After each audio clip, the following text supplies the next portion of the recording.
दोस्तों चलिए जानते हैं किस तरह से कबाड़ की चीज़ों को हम पॉट में कन्वर्ट कर सकते हैं और किस तरह से उनमें प्लांट्स को हमने लगाना होता है और ऐसे कौन से प्लांट लगाएं जिसमें वो अच्छे से ग्रोथ भी करें और सुंदर भी काफ़ी ज़्यादा लगे। तो देखिए पूरा वीडियो।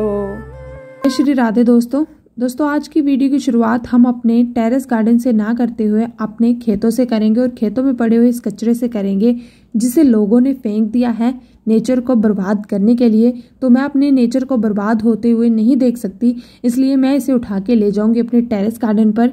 और आज मैं लेने गई थी खेत में मिट्टी, क्योंकि आज मैं बहुत ही अनोखा सा काम करने वाली हूँ जिसे देख के आप भी बहुत ज़्यादा वाले खुश हो जाओगे। और पहले तो पॉट देख लो, एक तो ये लिम्का वाली बोतल का पॉट मिला, मतलब ये कचरा मिला, और साथ में ये चाय पीने वाला कप किसी ने फेंक दिया था जिसकी डंडी टूट गई थी। डंडी समझते हो ना, पकड़ने वाली वो। और देखिए आज मैं ये अनोखा काम करने वाली हूँ। ये हमारे पुराने टीवी का खोखा है, मतलब पीछे का पार्ट, जो कि माताश्री कचरे में फेंक आए थे। फिर माताश्री को याद आया कि मेरी एक टैलेंटेड बेटी भी है जो कि मतलब आजकल कचरे को मतलब अच्छी चीज़ों में कन्वर्ट कर देती है। तो उन्होंने मुझे ये जिम्मेदारी दी। जिम्मेदारी लेने के बाद अब आपकी डेयर दीदी निकिता जी तैयार हो चुकी हैं इसे कचरे से बहुत सुंदर बनाने के लिए। तो पहले तो हम इसकी थोड़ी धुलाई करेंगे, क्योंकि आपने तो देखा है इसमें कितना कचरा, मतलब कितनी गंदगी जमी हुई है। तो इसे अच्छे से धोएंगे। अच्छे से मैंने निरमा वगैरह लगाया इस पर और अच्छे से मैं इसकी धुलाई कर रही हूँ ताकि कोई भी एक भी कण धूल का ना बचे। और गंदी चीज़ों को तो वैसे भी अलाउड नहीं करती हूँ मैं अपने टेरेस गार्डन पर। और देखिए स्वस्थ होने के बाद हमारा ये कबाड़ कुछ इस तरह से दिख रहा है। दोस्तों मैंने इसे अच्छे से धो लिया है हर एक साइड से इस तरह से। अब हम करेंगे तैयारी सॉइल मिक्सचर बनाने की। वैसे तो मैंने और भी मिट्टी स्टोर करके रखी हुई है, बट मैंने आज सुबह सोचा कि चलो पहले मिट्टी ले आते हैं, बट साथ में कोई साथ देने वाला था नहीं और ये तसला भी मैंने खुद ही उठाया था। इसीलिए मैंने अब सोचा है कि मैं और मिट्टी नहीं लेने जाऊंगी, जो मेरे पास मिट्टी ऑलरेडी है उसी का मैं प्रयोग कर लूंगी। तो ये देखिए बोरी में मैंने ये मिट्टी स्टोर करके रखी हुई और थोड़ी इस तसले में भी है, तो इसका प्रयोग कर लेंगे हम टीवी वाले पॉट के लिए। प्रयोग करेंगे इस गोबर के उपले का, इसलिए इसे पानी में डिप करके रख देंगे ताकि जो पानी है वो परिवर्तित हो जाए एक बढ़िया से लिक्विड फर्टिलाइजर में, और उसी का हम प्रयोग करेंगे प्लांट्स को लगाने के बाद। तो अब देखिए यहाँ पे सूख चुका है और ये कंटेनर काफ़ी बड़ा है, इसलिए मुझे सॉइल मिक्सचर बनाने के लिए इसी कंटेनर का ही प्रयोग करना पड़ेगा। मैं क्या करूँगी, इसमें ही इस मिट्टी को डाल दूंगी और फिर सैंड को ऐड करेंगे और फिर गोबर की खाद को ऐड करेंगे, फिर उन सबको मिक्स कर देंगे इसी के अंदर। और साथ में आप देख सकते हैं इसमें ये होल्स पहले से क्रिएटेड है, तो इसीलिए हम इसमें कोई ड्रेनेज होल भी नहीं निकालेंगे। और ये जो होल्स हैं इतने बड़े भी नहीं है, इसलिए इसमें मिट्टी आसानी से बाहर नहीं जा पाएगी, इसलिए हम इनको कवर भी नहीं करेंगे। तो फटाफट से अब मिट्टी डालने का प्रोसेस शुरू करते हैं। तो सबसे पहले हम डालेंगे इस गीली वाली मिट्टी को। दूसरे नंबर पे डालेंगे हम ये वाली मिट्टी जो कि अपने खेत से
देखिए दोस्तों मैंने इसे इस प्रकार से भर दिया है। हम इसकी पूरी यहाँ तक फिलिंग नहीं करेंगे, क्योंकि आप देख सकते हो एक पार्ट हमारा यहाँ तक ही है, बाकी ये 3 पार्ट इस तरह से है, तो हम इसे एज इट इज़ यहाँ पे ही रहने देंगे। तो इसलिए हम इसे यहीं तक भरेंगे। और अब हम इसमें डिफरेंट वैरायटी ऑफ प्लांट्स लगाएंगे। जैसे कि मुझे कमेंट आया था कि दी कॉमन पर्सलेन प्लांट किस तरह से लगाना है वो दिखाइए, साथ में बेबी सनफ्लावर किस तरह से लगाना है ये भी बताएं। तो ये 3 प्लांट मैं इसमें लगाऊंगी। और साथ में मैं लगाऊंगी यहाँ पे डेलिया, जिसकी मैंने इस प्रकार से इस क्रेट में कटिंग लगाई थी। 20 से भी ज़्यादा कटिंग मैंने इस पॉट में लगाई है। तो देखिए सारी बहुत अच्छे से ग्रो हो रही हैं। तो इनको हम ट्रांसप्लांट करते जाएंगे, एक एक करके हर एक पॉट में ट्रांसप्लांट करेंगे इन्हें, क्योंकि ये सारे जो भी कटिंग्स लगाई हैं ये बहुत ज़्यादा मात्रा में फैलती हैं। अगर मैंने इसे ट्रांसप्लांट नहीं किया तो इनकी ग्रोथ नहीं होगी अच्छे से, इसलिए इन्हें ट्रांसप्लांट करना बहुत ज़्यादा ज़रूरी है। और इसे यहाँ से निकाल लेंगे। देखिए इसकी मैंने सूखी सी डंडी लगाई थी और हरी भरी भी हो चुकी है और पत्ते भी काफ़ी अच्छे आ रहे हैं और साथ में फूल बनने की भी तैयारी ये कर रहा है। तो चलिए अब प्लांट लगाने शुरू करते हैं।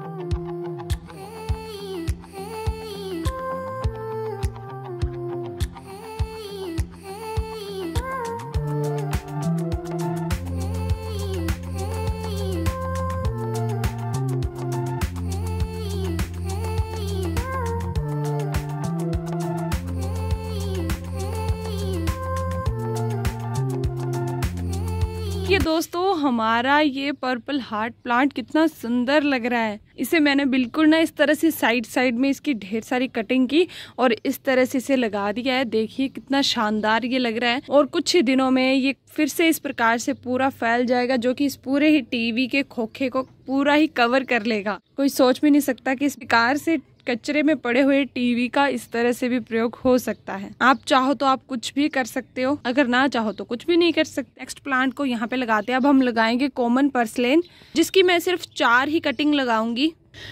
एक यहाँ पे, एक यहाँ पे, एक यहाँ पे, एक यहाँ पे, और बीच में हम लगाएंगे वो डेलिया वाली आपको कटिंग दिखाई ना, वो वाली कटिंग लगाएंगे इसमें, क्योंकि उसे ज्यादा फैलाव चाहिए होता है, इसलिए उसे हम बीच में लगाएंगे। और वो प्लांट भी काफ़ी अच्छे से ग्रो होता है, काफ़ी बड़ा होता है, इसीलिए हम उसे बीच में लगाएंगे और सारे ही न्यूट्रिशन उसे प्रोवाइड करवाएंगे। तो फटाफट से पहले कॉमन पर्सलेन की कटिंग कर लेते हैं। और ये एक चीज़ मैं आप सबको बताना चाहती हूँ, जब भी मैं किसी भी प्लांट की कटिंग करती हूँ, चाहे वो ग्रो नहीं भी होने वाला है ना, तब भी मुझे ना बहुत दुख सा होता है। ऐसे जब वो कटता है ना तो उसका ऐसे लगता है दर्द फील हो रहा है मुझे। दोस्तों कॉमन पर्सलेन प्लांट की मैंने 4 कटिंग ले ली है और इस प्रकार से इसके फूल खिलेंगे। देखिए कितनी मात्रा में ये खिले हुए हैं। और पौधे की ना कटिंग करना काफ़ी ज़्यादा ज़रूरी होता है। अगर आप अपने पौधे को इस प्रकार से फैलाना चाहते हो, उसकी अच्छी सी कलियां निकालना चाहते हो, उसकी कटिंग करते रहें और कटिंग करके उसे किसी और पॉट में लगा दीजिए, वहाँ पर भी अच्छे से ग्रो हो जाएगा। अगर कोई महंगा पॉट नहीं है आपके पास, अगर आप पैसे नहीं खर्च करना चाहते, तो इस प्रकार की छोटी छोटी बॉटल्स में भी इस प्लांट को आप ग्रो कर सकते हैं। तो चलिए अब फटाफट से इसे लगा देते हैं। ये देखिए दोस्तों 4 गड्ढे मैंने इस तरह से निकाल लिए हैं। 2 ये निकाले और 2 ये निकाले हैं। अब सिंपली हमने देखो सिंपली मैंने इसे कट किया है, कोई भी इसमें पहाड़ वाली बात नहीं है। तो इसे क्या करना है, अब इसमें भी कोई मंत्र नहीं मारना है, जस्ट इस तरह से लेनी है आपने कली कटिंग जो भी है, तो उसे इस तरह से लगा देंगे। देखिए बिल्कुल इस तरह से। और लास्ट हमारी ये वाली कटिंग को भी देखिए, इसका फूल भी खिलने वाला है, इसका भी खिलने वाला है। तो मतलब हमारा ये जो टीवी है ना, ये थोड़े दिनों में बहुत ज़्यादा रंगीन बनने वाला है। तो आप भी इस रंगीन टीवी का रिजल्ट ज़रूर देख के जाना। ओके, कॉम्बिनेशन अच्छा लग रहा है ना, बट जब इसके फूल खिलेंगे ना तब ये और भी ज़्यादा अच्छा लगेगा। तो चलो अब ज़्यादा बातें ना करते हुए बीच में एक गड्ढा निकाल के, बहुत बड़ा तो नहीं, जितनी रूट होगी उतना ही, तो फिर हम लगा देंगे डेलिया वाले प्लांट को। इस तरह से निकाल लेंगे। अब डेलिया वाले प्लांट को यहाँ से निकाल के, मिल ही नहीं रहा पहले, तो लगा देंगे इस वाले पॉट में। ये देखिए पत्तियाँ इसकी हरी भरी हो रही हैं, बट एज इट इज़ ये कटिंग ही है अभी तक। इसकी रूट्स अभी तक डेवलप नहीं हुई हैं। चलो अच्छी बात है, इस बड़े पॉट में जाके इसे नया जीवन दान भी मिलेगा और इसकी रूट्स भी जो है बनना शुरू हो जाएंगी। और दोस्तों अगर याद होगा आपको, तो कल मैंने बनाया था जड़ों की बीमारी को दूर करने वाला पेस्टिसाइड। तो देखिए इसकी जड़ अभी तक तैयार नहीं हुई है, तो इसमें भी काफ़ी सारी कमियां हैं जो कि इस पौधे को मार भी सकती हैं। इसलिए हम इसे क्या करेंगे, इस मिश्रण में से डुबोएंगे ताकि इसकी जो जड़ है वो मजबूत हो जाए और फिर ये प्लांट जल्दी से जल्दी ग्रो करे। प्रयोग करने से पहले इसे इस प्रकार की लकड़ी के डंडे से अच्छे से घोल लेंगे ताकि जो सारा ही है वो अच्छे से घुल मिल जाए। हम क्या करेंगे, इस डेलिया वाली कटिंग को इसमें इस तरह से डुबो देंगे। अच्छे से डुबो देना है। ये देखिए, अब देखिए दोस्तों, हमारी जो डेलिया वाली कटिंग है ये लगने के लिए तैयार है। अब हम इसे सिंपल इस गड्ढे में डाल देंगे और इस तरह से मिट्टी को डाल देंगे और थोड़े ही दिनों में आपको इसके रिज़ल्ट मिलना शुरू हो जाएंगे। इसकी ढेर सारी पत्तियां निकलेंगी और इसके फूल भी खिलना शुरू हो जाएंगे। ये देखिए, तो देखिए जो कचरे में पड़ने वाला टीवी था और सालों तक डीकम्पोज भी नहीं होने वाला था, उसका हमने इतना बढ़िया सा यूज़ किया है और इतने सुंदर से इसमें प्लांट लगा दिए हैं। और थोड़े दिनों के बाद जब ये खिलेंगे तब तो ये और भी कई गुना सुंदर लगेगा। तो आपको ये प्लांट कैसे लगे, साथ में इन्हें लगाने का ये तरीका कैसा लगा, ये तरीका अच्छा लगा हो तब भी कमेंट कर देना, अगर बुरा लगा हो तब भी कमेंट कर देना। और अगर आप चाहते हो कि इसे रिप्लेस करना चाहिए, मतलब इन प्लांट को इस तरह से नहीं लगाना चाहिए, या कुछ भी इस तरह का आपके मन में आ रहा हो क्वेश्चन या फिर कुछ भी, तो कमेंट कर दे, मैं इनकी पोजीशन फिर से चेंज कर दूंगी। वैसे मैं आशा करती हूँ कि आपको पसंद आएगा। तो अब फटाफट से इसमें दे देंगे हम ये लिक्विड फर्टिलाइज़र वाला पानी। पहले तो इसकी पत्तियाँ निकाल लेंगे हम। जैसे कि मैं आपको कहती हूँ कई बार कि मैं इस गोबर के उपले वाले लिक्विड फर्टिलाइज़र ये इस्तेमाल करती हूँ क्योंकि इसमें पाई जाती है भरपूर मात्रा में नाइट्रोजन, क्योंकि गोबर में होती है नाइट्रोजन।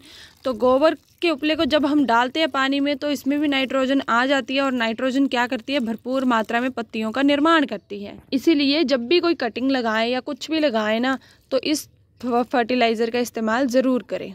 तो मैं पानी का छिड़काव कर लेती हूँ अच्छे तरीके से, क्योंकि उल्टे हाथ से कर रही हूँ तो अच्छे से नहीं हो रहा है ना। ये देखिए, अच्छे से मैंने पानी दे दिया है। पानी उतना ही दे जितने की में वो एब्जॉर्ब हो जाए। देखिए पानी अच्छे से एब्जॉर्ब हो गया है, तो इतना ही हमने पानी देना है। और आपको जैसे कि पता है ये जून महीना चल रहा है और काफ़ी ज़्यादा कड़ी धूप आजकल पड़ रही है। हम इसे धूप में अभी तक नहीं रखेंगे, 2-3 हफ्ते तक या फिर 1 हफ्ते तक हम इसे छाया भरे स्थान में ही रखेंगे, क्योंकि एक भी कड़ाके की धूप अगर इन कटिंग्स पे पड़ गई ना तो ये मिनट में भस्म हो जाएंगी और पूरे तरीके से मुरझा जाएंगी। इसीलिए जब भी आप कोई प्लांट लगाओ इस कड़कती धूप में, तो इसे हफ्ते भर छाया भरे स्थान में ही रखें, फिर जाके आप उसे इस कड़ी धूप में पलने के लिए छोड़ दें, क्योंकि तब तक उसमें उतनी एबिलिटी हो जाती है कि वो संभल सकता है उस मिट्टी में, उस मिक्सचर में। इसीलिए स्टार्टिंग के दिनों में पौधे का ध्यान रखें और दोपहर के टाइम पे पानी ना दें, हमने फिर शाम को पानी ज़रूर देना है। और इस तरह का अगर आप लिक्विड फर्टिलाइज़र बना के दे तब तो और ज़्यादा बेस्ट रहेगा, क्योंकि इससे आपकी जो ये कटिंग वाले पौधे हैं ये और भी जल्दी ग्रो अप होंगे। तो दोस्तों आज ज़रूर बताना है कि ये आइडिया, ये प्लांट और ये लगाने का तरीका आप सबको कैसा लगा। कमेंट सेक्शन बिल्कुल आपके लिए खाली बैठा हुआ है, जल्दी से जल्दी अपना कमेंट दर्ज कर दें। और ऐसी अनोखी सी वीडियोस और देखना चाहते हो तो चैनल को क्या करना है आप सबको तो पता ही है। मैं आप सबको लाइक करने के लिए कहती हूँ, बट आप सब क्या करते हो, मेरे चैनल को सब्सक्राइब भी कर लेते हो बिना बोले। सो इसके लिए बहुत बहुत ज़्यादा वाला धन्यवाद। आप सबका बहुत ही अच्छा सपोर्ट आता है मुझे और उसी की वजह से ये सारे काम हो रहे हैं। आपके साथ के बिना तो ये कुछ भी पॉसिबल नहीं है, इसीलिए अपनी दया दृष्टि इसी तरह से मुझ पे बनाए रखे। तो चलिए ज़्यादा बातें ना करते हो और आपका ज़्यादा टाइम वेस्ट ना करते हुए हम आपको करते हैं टाटा बाय बाय और मिलते हैं नेक्स्ट वीडियो में। तब तक राधे राधे।